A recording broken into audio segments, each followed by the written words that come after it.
रामकृष्ण हरे. सज्जन हो, आज आपणापुढे श्री गणेश स्तवन या विषयाचा हा भाग सादर करीत आहे. कोणतंही कार्य असो, मंगल कार्य असो, व्यावहारिक कार्य असो किंवा राजकीय कार्य असो, देवतेची प्रार्थना करणं, देवतेला नमस्कार करणं हे नक्की असतं. आता राजकारणी लोकसुद्धा बघा, प्रत्येक गावात गेला काय सभा असो काय, पहिलं मंदिरात जातात, नमस्कार करतात. फार अयोध्येपर्यंत ही सगळी मंडळी पोहोचली आणि तिथपर्यंत यात्रा काढून देवाचं दर्शन घ्यायला लागली, प्रार्थना करायला लागली, हातात आरती दिली किंवा ओळायला लागले. हे सगळे लोक देव हा त्यांचा महत्त्वाचा भाग बनलेला आहे. अनादिकालापासून आहे, तो आज आहे, पुढेही राहणार आहे. कारण ती एक मानवी भावना आहे, मानवाला समाधान देणारी एक कल्पना, पण ती वास्तव आणि समृद्ध असणारी ती कल्पना आहे. ती कधीच जाणार नाही, गेली नाही, आज आहे, पुढे राहणार. तेव्हा देवतेचं स्तवन असं म्हणता येईल त्याला.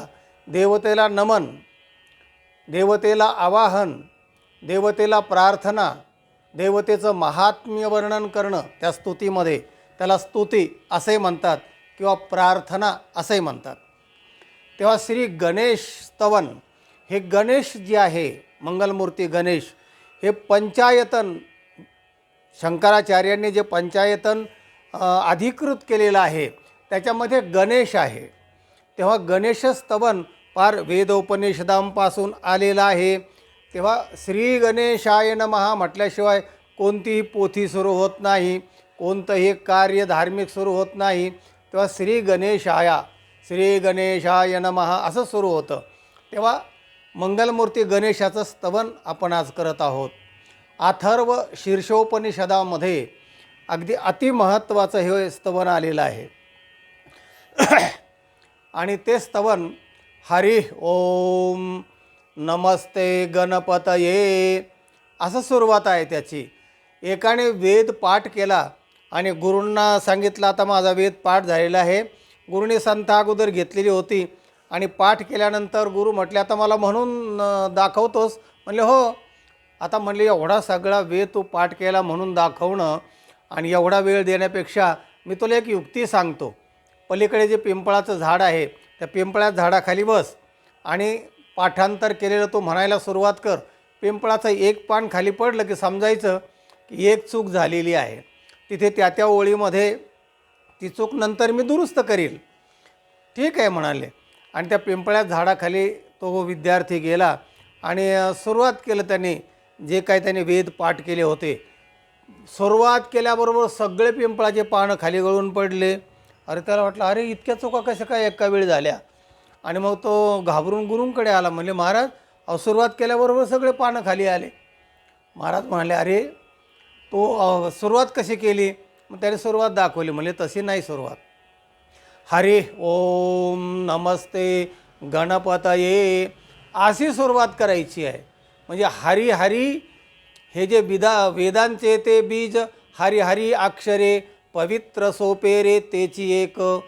वेदांचं जे बीज आहे ते हरी हरी अक्षर आहे, ते अगोदर म्हणायचं हरी ओम असं म्हणून सुरुवात करायची असते. म्हणलं असं आहे का? मग त्याने पुन्हा ती सुरुवात केली.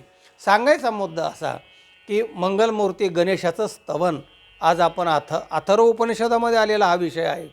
आणि काय ते बहारीचं वर्णन आहे, किती तत्त्वज्ञान आहे त्याच्यामध्ये. एवढी प्रार्थना म्हटलं की सगळ्या प्रार्थना यात येतील, एवढं व्यापक आणि समर्पक असं हे स्तवन आहे. तर ते ऐका स्तवन बघा. त्वमेव प्रत्यक्षं तत्त्वमसि त्वमेव केवलं कर्तासि त्वमेव केवलं धर्तासि त्वमेव केवलं हर्तासि त्वमेव सर्वं खल्विदं ब्रह्मासि त्वं साक्षादात्मा नित्यं. अशा प्रकारचं ते स्तवन आहे मंगलमूर्ती गणेशाचं. अर्थ पहा.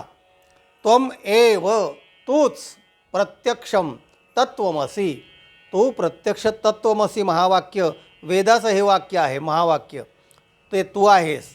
त्वमेव केवलम कर्तासे त्वमेव केवलम धर्तासे तो सगळ्यांचं धारण करणारा आहेस, तो करता आहेस. त्वमेव केवलम हर्तासी, सगळं विघ्न हरण करणारा तू आहेस. त्वमेव सर्वम खल्विदम ब्रह्मासी, तो सर्वम खलू इदम ब्रह्म, खलू म्हणजे खरोखर तो सर्व व्यापक ब्रह्म आहेस. अशा प्रकारे त्वम साक्षात आत्मा नित्य त्वम असे, तो नित्य आत्मा तो आहेस. अशा प्रकारचं हे स्तवन आहे. सज्जन हो, हे झालं वेदातलं स्तवन. हे सगळ्यांनी म्हणायला हरकत नाही. पुढे पुढे काय झालं की पुढे जे कवी झाले त्यांनी प्रत्येकाने आपापलं स्तवन मंगलमूर्ती गणेशाचं केलेलं आहे. 3-4 गोष्टींचं स्तवन अगोदर येत असतं. एक तर गणपतीचं पहिलं येतं, नंतर शारदेचं येतं, नंतर गुरुचं येतं आणि नंतर आईवडिलांचं पण स्तवन येत असतं.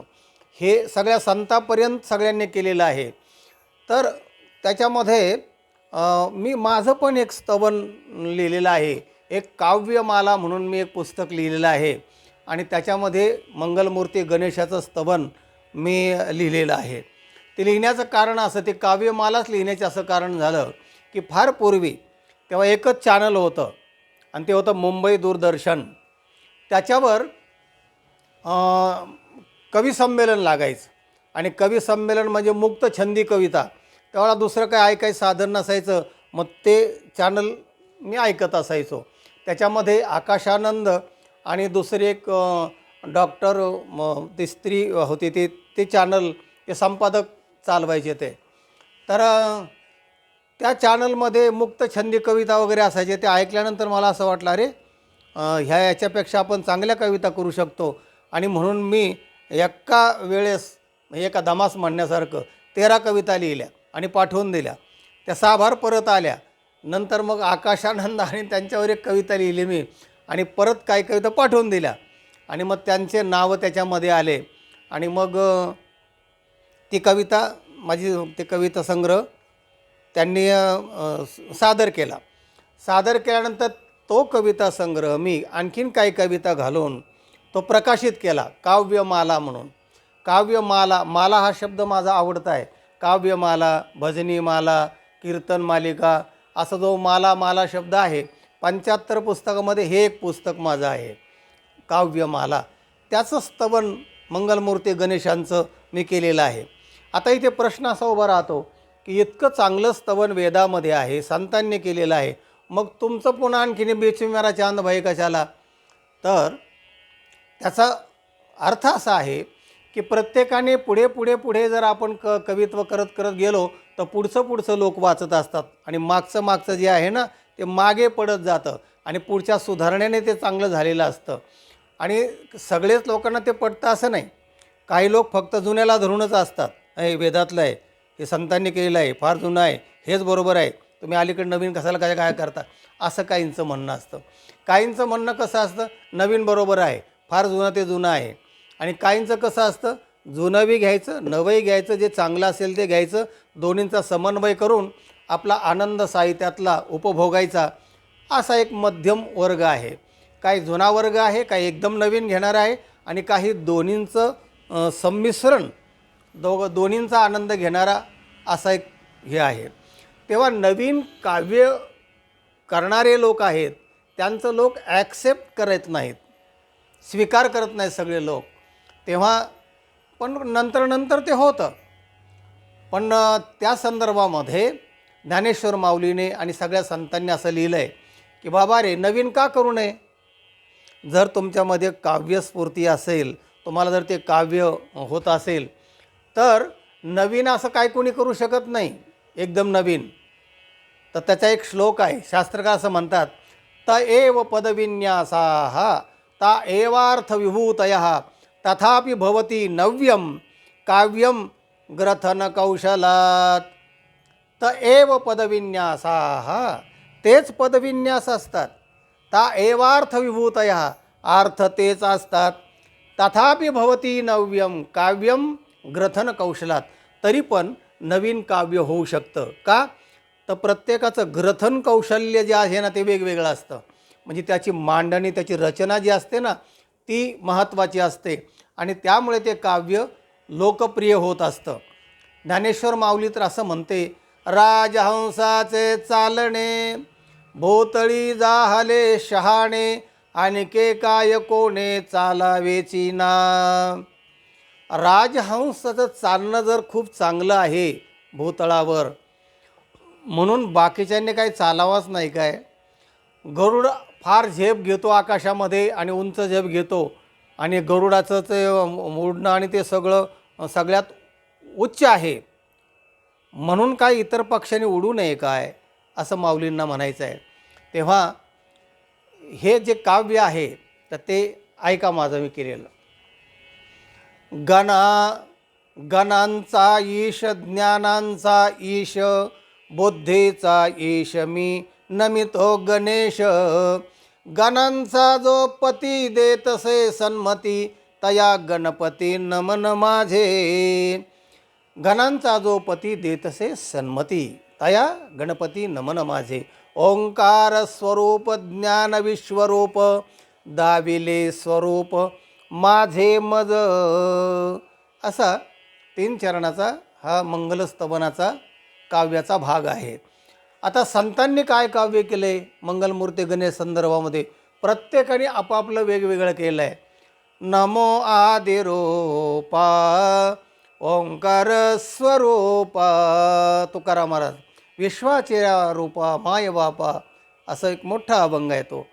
पुन्हा दुसरं एक काव्य असं आहे, नमिला गणपती माऊली सारजा, आता गुरुराजा दंडवत. हा एक मोठा अभंग आहे. म्हणजे नमिला गणपती, पहिलं गणपती. तेव्हा हे काव्य मंगलमूर्ती गणेश स्तवन यासाठी मांडलेलं आहे मी, की मी जे काव्य मला लिहिलेली आहे त्याच्यामध्ये पहिलं हे माझं काव्य आहे गणेश मंगलमूर्तीचं. त्यामुळे हा सगळा विस्तार तुम्हाला सांगितला, की वेदापासून तर आत्तापर्यंत साधू संतांनी आपण जे जे काव्य करणारे लोक आहेत त्यांनी मंगलमूर्तीचं स्तवन कसं केलेलं आहे. तेव्हा आजचा हा जो भाग आहे.